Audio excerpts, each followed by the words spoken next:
find out. Let's take a look at some of the morning's front pages for now. In the Telegraph, the King, Charles, accuses Hamas of barbaric acts, condemning their attacks as terrorism. The Express says there's outrage over plans to temporarily stop sending rapists to jail because, check this, our prisons are too full. And in The Sun, front page, the daughter of Captain Sir Tom Moore admits to pocketing £800,000 of fundraisers money in an exclusive interview with our own Piers Morgan. It's on tonight at 8 o'clock. Piers Morgan Uncensored. Do not miss it, my friends. Well, social media editor of The Spectator, Lucy Dunn, and former Labour advisor James Schneider are with us for a look through this morning's papers. James, let's kick off with you. Front page of The Times, Israel. So The Times, like pretty much all of the press this morning, just like our political class, are carrying water for the war crimes that have begun and the war crimes that are to come. The Israeli state announced that it was going to lay total siege to Gaza, shut off water, food, electricity, fuel in a collective punishment of the Palestinian people, of an occupied people, and that they will reduce Gaza to rubble. 2.2 million people, half of whom are children, already living under occupation and the most total blockade of anywhere on Earth, in one of the most densely populated places on Earth. And rather than calling for restraint, rather than trying to say anything about Britain's role in this, because, of course, it is our bombs and our bullets, along with others, that will be used to carry out these war crimes, we're providing diplomatic cover and support, as well as full-scale media support for these crimes. James, last time I freely admit that I got something wrong about Jeremy Corbyn. I have every right to say what I'm going to say, as you have every right. When you talk about war crimes that have just begun, when you talk about 2.2 million people, I want to tell you what happened to a Jewish friend of mine who sent me a message yesterday. We are talking about children being murdered, women being raped, and their images and their videos being put on social media. We are talking not about the Palestinian people, because I genuinely, like you, believe that there should be a way for that not to happen. You have not, in any of what you've talked about a blockade, talked about the terrorists, the barbaric terrorists, and what they've done to the Israeli people. And you have not mentioned the people across the world, outside the Sydney Opera House, people in Berlin, in the streets of London, saying, and I quote, death to Jews. You have to understand, James, in a balanced way, that the Jewish community, the Jewish population, feel that this is absolute terrorism against them and their origin. Well, Jeremy, I am Jewish, so I do understand that. OK. And my point is that it is extremely easy to condemn atrocities, gross, disgusting atrocities, that we have... Do you condemn Hamas? I condemn the atrocities, absolutely. Do you condemn Hamas as a terrorist organisation? I condemn the atrocities, absolutely, of course. Now, it is easy to condemn atrocities that we have no role in. It is difficult to condemn atrocities that we do have a role in.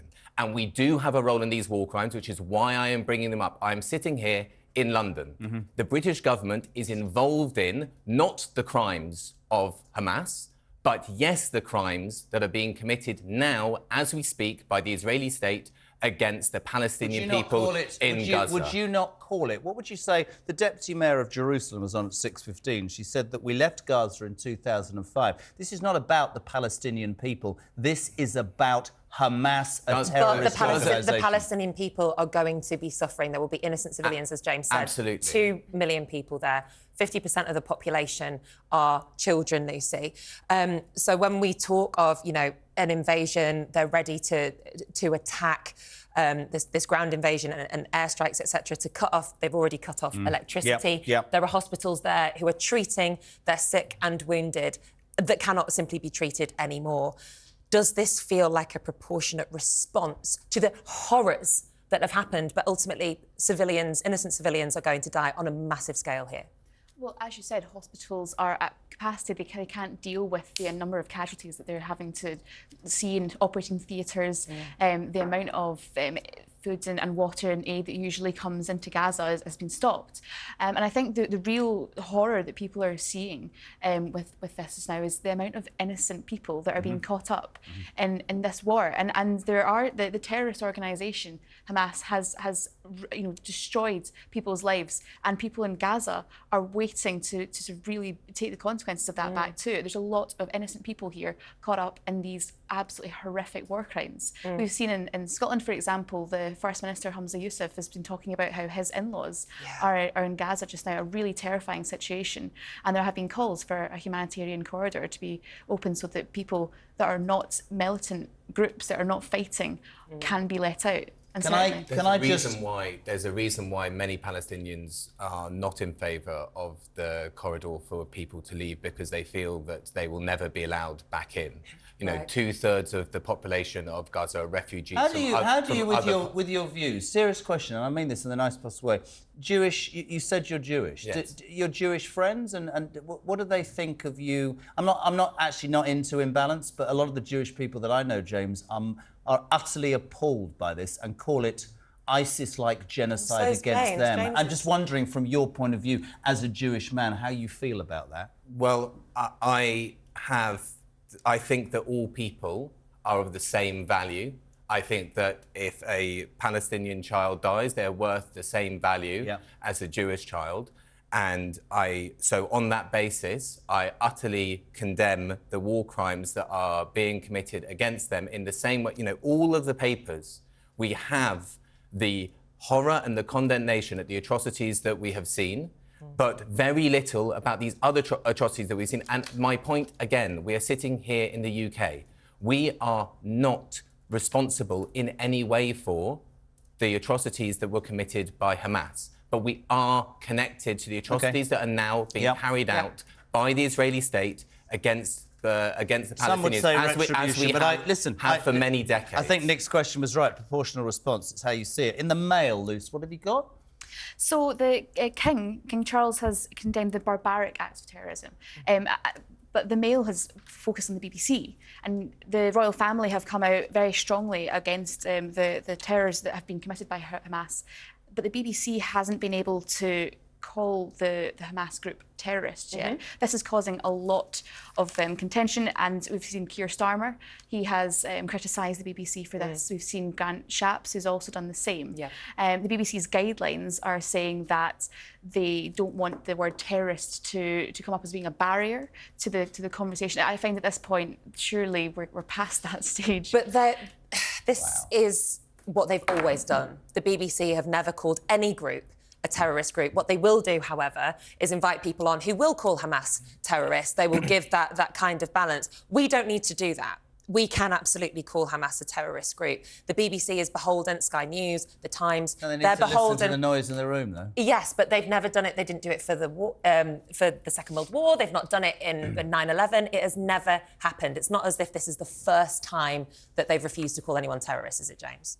No, and I think the role of journalists is to describe the actions that have taken place. I think going and finding out precisely what has happened and then telling the public about it, both in Israel and in Palestine, that is the job. And sticking as relentlessly as possible to the facts, to seek truth from the facts, rather than using emotive or political terms as much as is possible. And that's what I struggle with, because to me, what we've seen, what we know has happened, what we know Hamas have committed against innocent Israelis, that to me is terrorism objectively. I've always really struggled with that. But again, like I said yesterday, I'm new to broadcasting, so there are different guidelines that have to be put in place. But to me, that doesn't feel like subjective language. These are acts of terror, and so therefore they must be surely committed by terrorists. Well, going back to that point about innocent civilians being caught up in this, I think when you see videos of young people at music festivals that have got no part to play in this type of conflict in the slightest, you see talk about babies that have been killed, you talk about elderly people who have been shot in the street. There are horrific images coming out of here. And then James is holding up a photograph here. Is this terrorism? Yeah. Is this terrorism? And that's the big question, isn't it? Just describe the events as they took place. People can make up their own political judgments on it, but you know, the term is always used in a particular direction. Yeah. And to say that is not to carry any water for the atrocities that are committed. Let's describe them and let's say that they are wrong, but let us do that across the board. And show no biases, Yeah. absolutely. Well, thank you to James and Lucy. They will be back with us in just under an hour.